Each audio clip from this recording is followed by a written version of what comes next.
Greetings all, it's Blue Knight, and welcome back to the Legend of Zelda, Twilight Princess. Previously, we finally acquired the Master Sword, a point in the game I always look forward to every time I play a Zelda game. It kind of shows that the adventure is really starting to begin now, and we have come of age, so to speak, in becoming the hero of legend that we've always heard about. Today, we have a lot, and I mean a lot of stuff to collect. Now that we not only got the Master Sword, but we also got the Shadow Crystal, which allows us to transform into a Wolf Link and warp whatever we want. Like I mentioned last time, this opens up so much in the game now. Like, it's not even funny how much we can find with these two new things added to our equipment. Well, more so with the Shadow Crystal. The Master Sword is kind of it's kind of a requirement at this point if you're playing a Zelda game. The Shadow Crystal, though, that is where the expansion of the game really lies. To start off our huge collectathon before we eventually do find the Mirror of Twilight. This might end up taking a couple episodes at least, with us doing all this side stuff we can now get to. First off, we can see that there's a bug over there. I need to equip the... where is it? There you are. The Gil Boomerang. And then use that to pick up a male snail. So that means that the female snail will be nearby. Now you think at this point, with the male snail not in our possession, we can get the female one, right? Unfortunately not.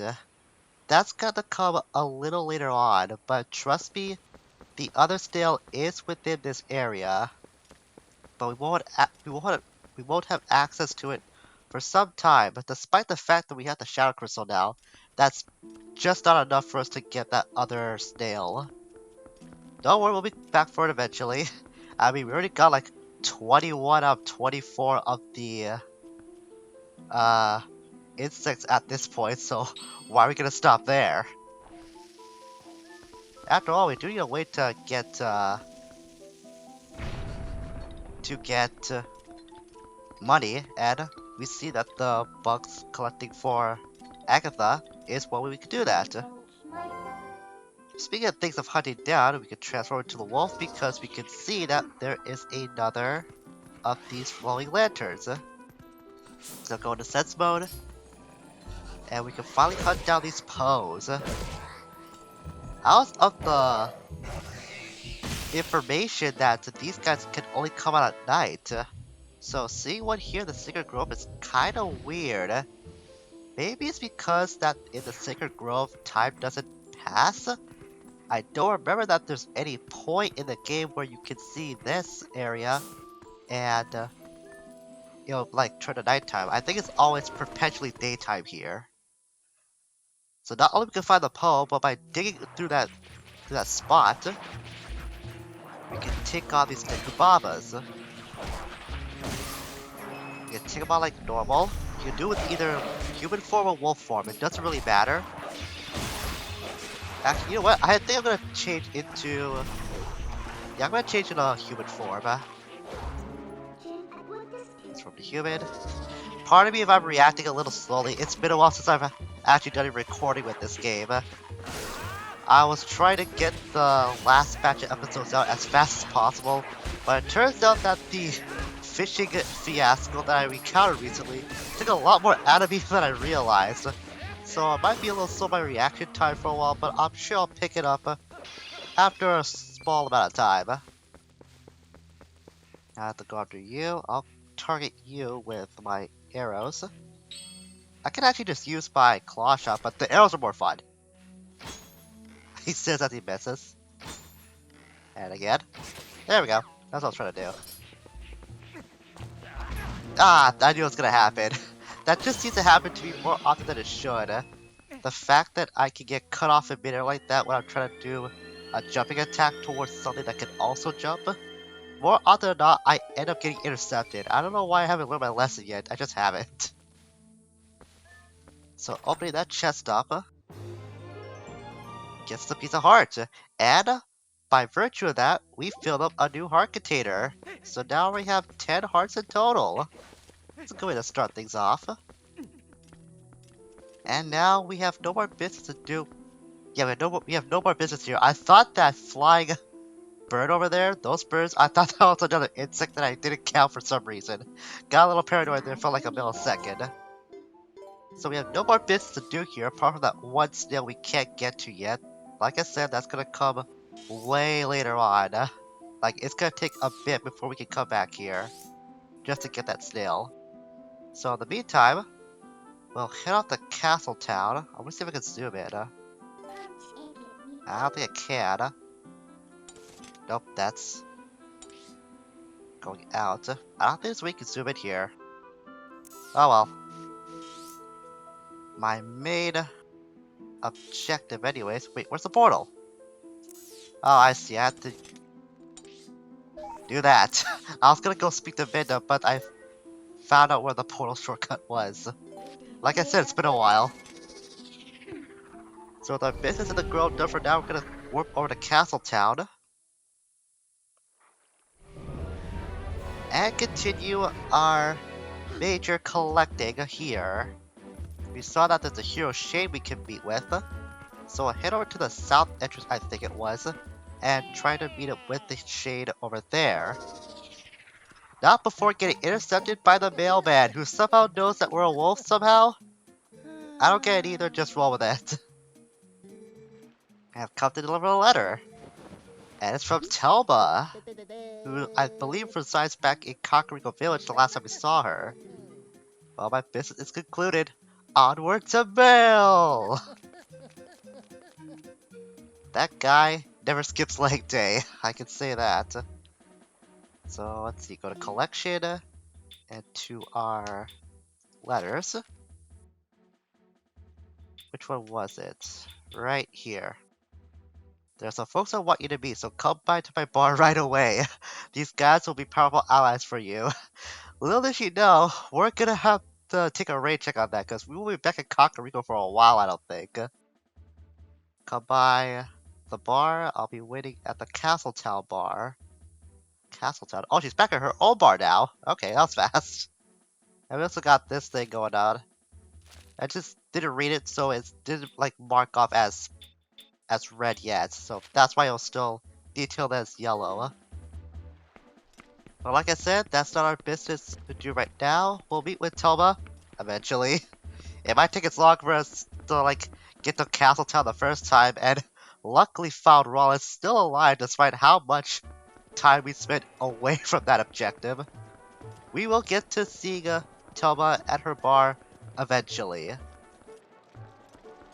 You know what? As long as I'm here, I'm gonna do this. We can enter this tent now because the claw shot is what you needed to access this tent.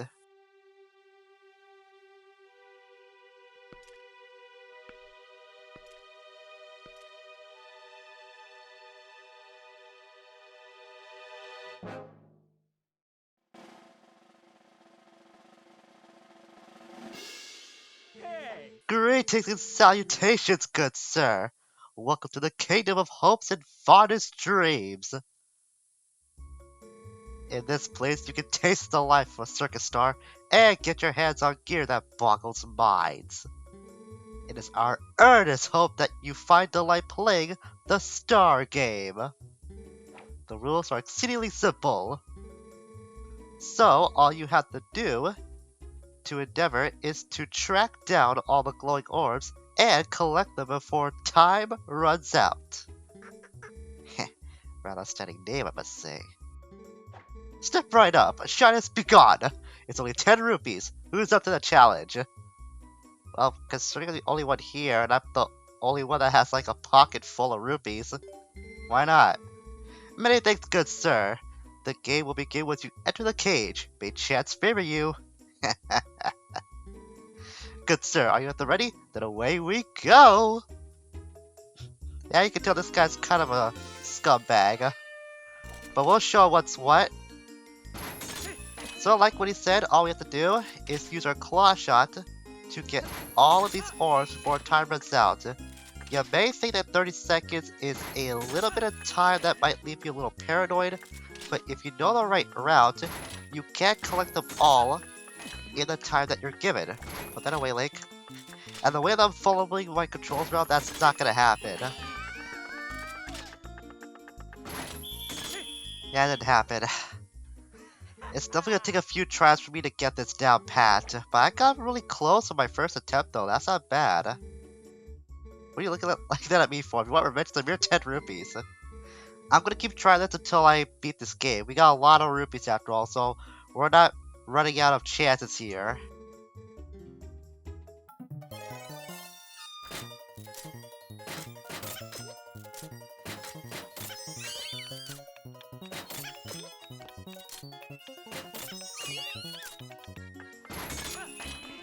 There we go! I kind of went in the complete opposite direction how I usually handle things, but it still worked out. Impossible! Oh, what a happy day this is! The debut of a new star! Showers of applause all around! To the star, I shall give this! The Big Quiver! We can now hold up to 60 arrows! You know me, I love using the bow, and getting this is going to increase the chance of us using that bow for even longer. The next stage will be one created just for you, good sir. I would expire should you decline. Please, you must try when it's ready. That's kind of a morbid way of saying, please come back, you're my only customer. I shall remember this. I'm pretty sure you can... Oh, you can't do anything right now. So you have to exit and wait until a later time to... I shall get you. To do this game again. But that's not all we can get here. There's a small reward we can get too. These girls will freak out about seeing us, because apparently we became quite a celebrity to them in the short time we were in that tent. And we get some hearts out of them. Just a nice little bonus reward, and then they just run off. They're gonna be there every time you do complete the Star Tank game, so if you're running low on health, that is one way you can get some hearts back quick. So now we'll be on our way to see the hero's shade. So back here in the south entrance, we can see that Agatha is here at this garden too. Next you have 20 bucks ready for my ball at the castle. Only 4 more until they're all there. Please do your best to find partners for the ones that are not already paired up. So she will hang around here whenever it is daytime out in the field. Conversely, I'm pretty sure we can pull this off. I just gotta get enough distance from both her and the Goron. We can change into wolf form and approach them like usual. I'm pretty sure the Goron will be terrified of us, but Agatha will actually react differently. Wow, we can't even speak to the Goron at all. He doesn't even care about us, actually. Alright, that's 2 people that don't really react normally to us. Because if we do this with Agatha, she'll think we're a puppy instead. I'm sorry, but I don't speak pup. Do you want to play? Her innocence, ignorance, more ignorance, I would say, is kind of charming, if anything. At least she's one of the few people that acts nicely towards Wolf Lake. So you gotta give her that. Aha, there you are, Mr. Hero's Shade in wolf form. I also see the diamond Twilight container that's still covering a Hyrule Castle in the background too. It's pretty cool.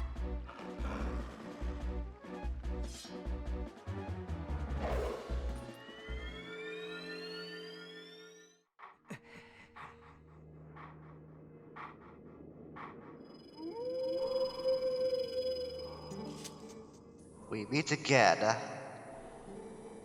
This next is the greatest of the hidden skills I have taught you to this point, and it may test the limits of your endurance.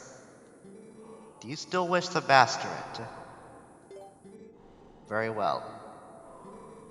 But before we begin, I must test you to ensure you have mastered the last skill I have taught you, the backslice. Now then, come at me. Admittedly so, I have not used the backslice as often as I would have, but that will change as we progress even further through the game. I just kinda neglected it for a while. But it is handy, trust me. Excellent. It appears you are certainly capable of performing my lost art. Very well. My fourth hidden skill is the Helm Splitter. Let it be hewn into your mind.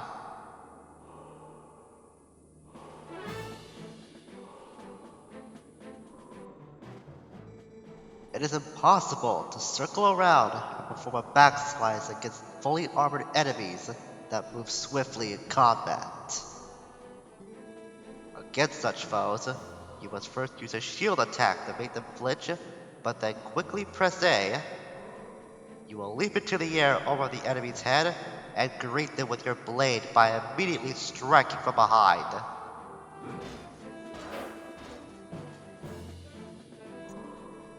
This is the Helm Splitter. Show it to me!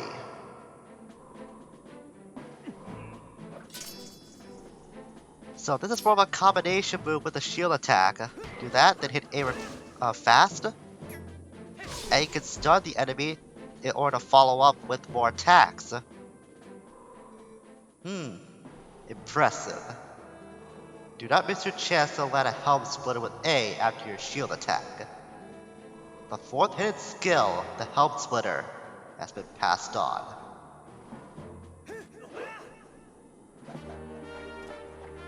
This skill is a lot more powerful than it looks. Trust me, it's gonna make both the shield attack even more important for your arsenal to use, and it will help with stunning your opponents to follow up with more combo potential. In short, do not underestimate the Helm Splitter. And believe me, it's going to be especially useful against foes that even the backslice won't be able to harm later on. There are still 3 hidden skills for you to learn. Do not neglect your daily sword training between now and the time you come to learn the next skill. May we meet again.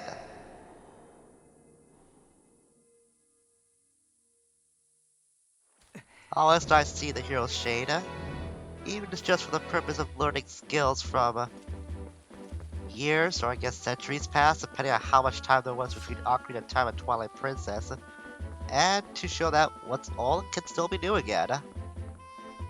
Now next, where we can go down there? I kinda want to take the chance, but I'm not sure if I'll be ready to do this yet. You know what? I'm gonna risk it. I'm pretty sure we can do this with one claw shot, since I see that down there.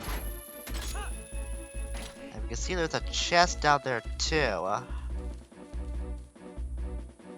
Nope, that's way too low. At least for us to climb down on. Oh! I actually didn't know that was a shortcut to Lake Hylia. Okay.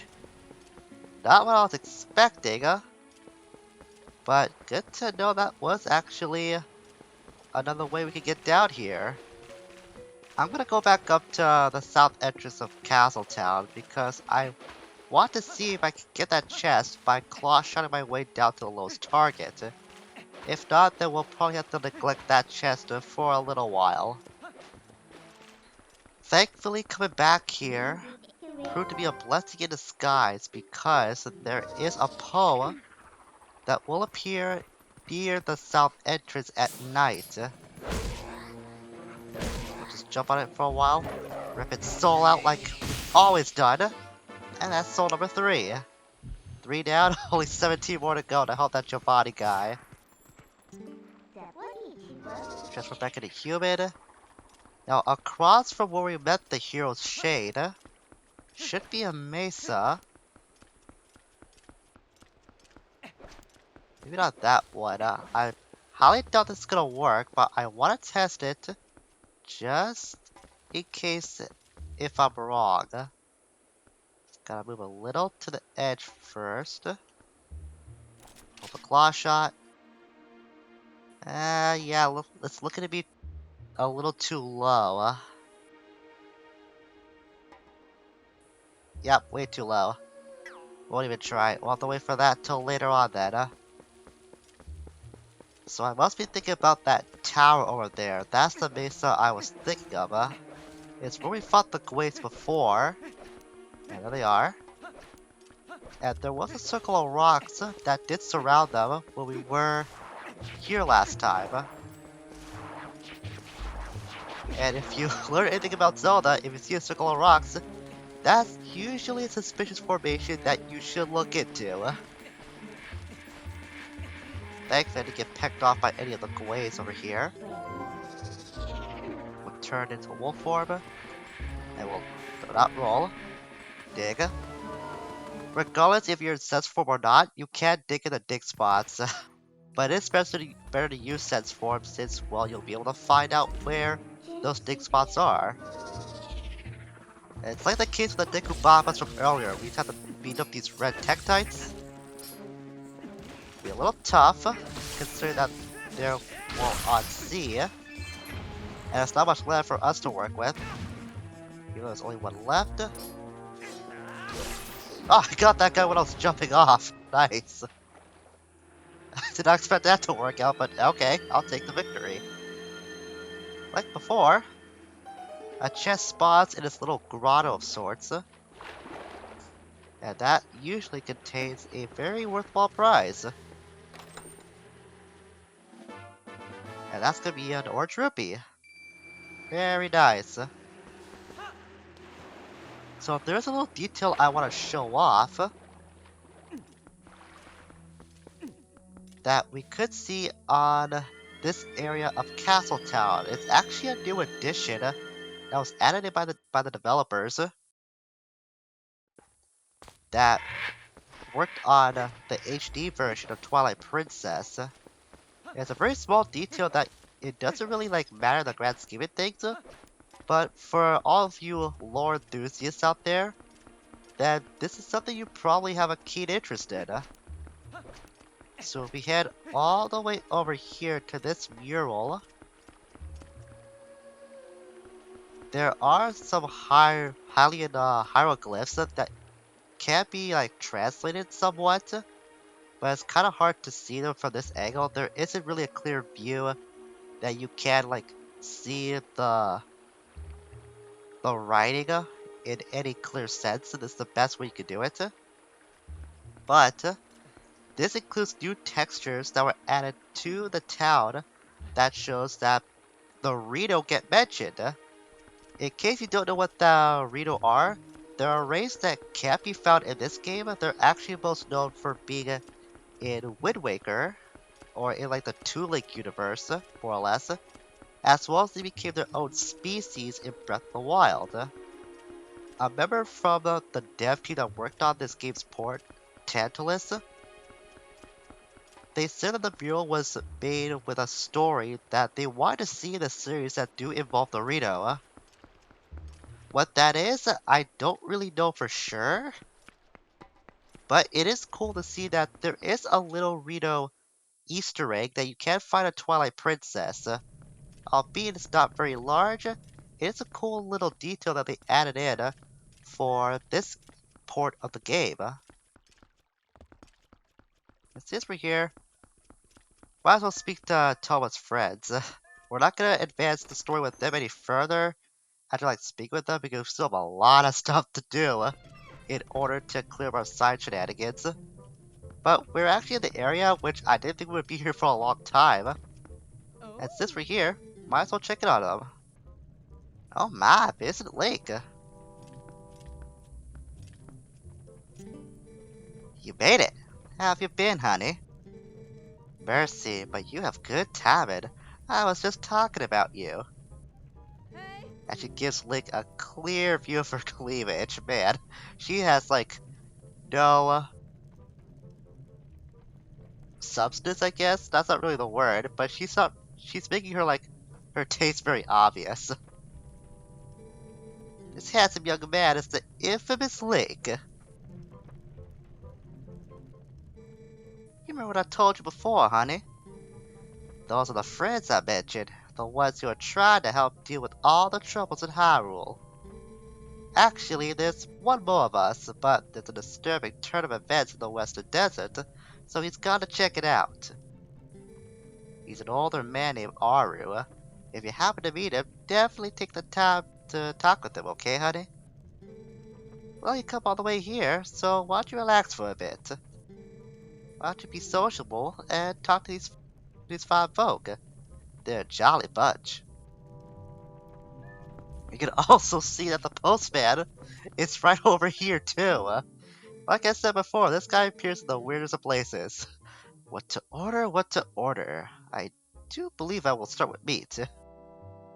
Well, considering that, like, most of the counter here is lined up with me, I don't think you have much of a choice, buddy. It's just what kind of meat you want to pick. And we see that Louise is here too, but of course we're in human form. We're not gonna be able to speak to her. Though if we were in human form, that would freak everybody out here. You can also speak with Toma's friends. You must be late, correct? I'm Chad. Wonderful to meet you. Toma told me all you've been up to. You're rather formidable. I'm rather not, I'm afraid. Well, I'm formidable at book reading, but I lack, shall we say, physical skills. That said, if the history and legends of Hyrule are your cup of tea, I'm your fellow. If you're curious, just ask away. I wonder if he'll repeat what he said before. The moment I'm absolutely entranced by the sky beings known as the Uka. Yes, according to legend, Hyrule was made by the Hylians, who, as we all know, are the closest race to the gods. But also according to legend, long ago there was a race even closer to them, and some say these creatures made the Hylians. When they created the people of Hylia, they simultaneously created a new capital, a city that floated in the heavens. They dwelt there, and some scholars believe that this race lives there still, somewhere in the great sky. Sky beings, isn't that marvelous, old boy? What I wouldn't give to meet them. Yeah, you do that. It's cool to learn about, like, who came first, though, in this, play's existence. There's also this, armored woman here. Is a Shay. I grew up in the mountains with my father, who was a knight in his own right. He taught me the arts of war as though I was his son. I mean, he wanted a son, but you end up happening, so he had to settle for what he got. Still, you do look very formidable. Of course, let's in common courtesy, we're not part of the regiment, so forgive me if I come off as rude, yeah? Listen, before I blab both your ears off, I want to tell you something. Snow Peak, the mountain to the north of Hyrule, is unlike any mountain I've ever known. I don't know much yet, but things happen there. But things happen there that happen on no other mountain I know of. That's kind of really weirdly worded. Evil controls it. Well, that part I understand. As soon as I know more, I'll tell you. Until then, you just stay away, yeah? Don't go near Snow Peak for a while, looking more into it, but trust me, it's no ordinary mountain. As I just keep it to the know about that region. And this guy seems to be a mysterious one. But if you chat to him again, it has been a long time. Lake, it's Russell. We haven't seen him in a while, haven't we? Yeah, it turns out he's part of this group of friends that Telma had referred to earlier. Yuli sent word to me. I've seen the children in Kakariko Village, so he's up to date about that. That's good. And he's also heard tales of our adventures. Must thank you for your help with Colin Lake. I barely recognized him. Anyway, I am troubled by my own inaction. I want to help the cause. These friends here, I have a connection with them for a long time. Like the others, I am gathering information now. I will let you know if I hear anything. That's cool to see that Russell, who was a pretty cool character from the beginning of the game, is actually still around. He went missing for some time, but he looks like he's still gonna be part of our war against this evil beast of the Twilight. So by checking the map, that old Kaja Aru's at Lake Hylia studying the desert.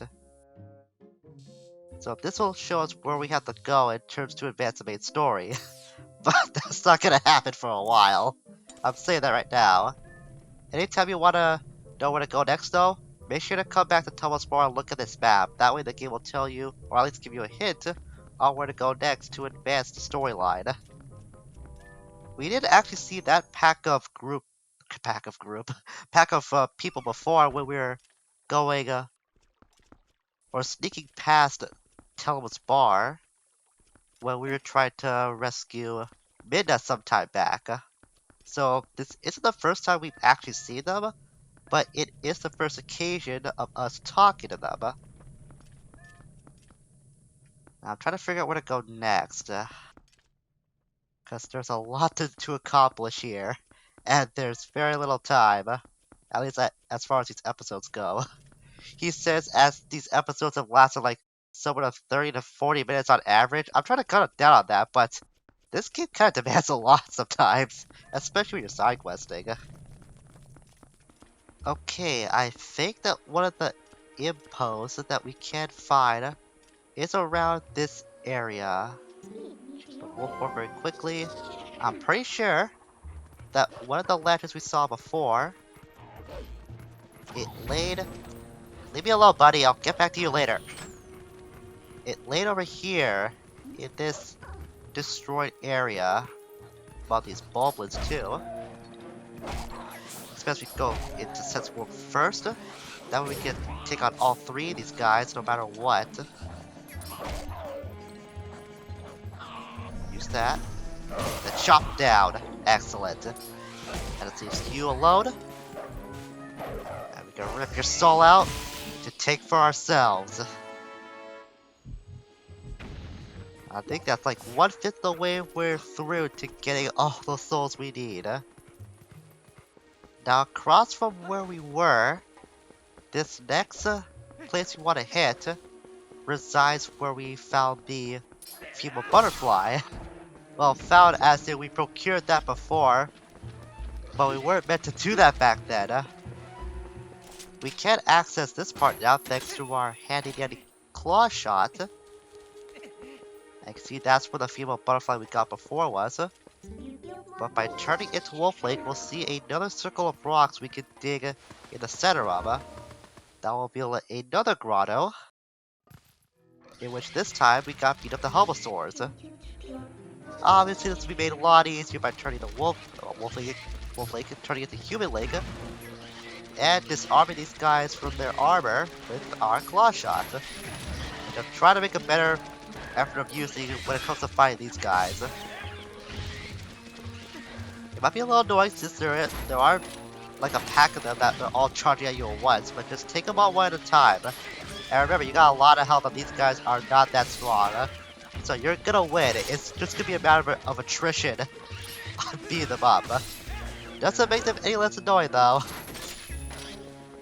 At least once you pull out their numbers, they're pretty exposable to beating up. He says as he gets run down by one of them, who is butt naked right now. At least I took care of him. And of course, defeating all the enemies, we'll spawn on their chest. And this one is gonna be a little special. This is another pictured stamp, which is the Angry Link stamp. This used to be an orange ruby before, but of course this stamp replaces that now. And you know what? I think that's gonna do it for today. I know it didn't seem we accomplished much, but we managed to see where Russell is amidst his group that is residing at Tomo's bar.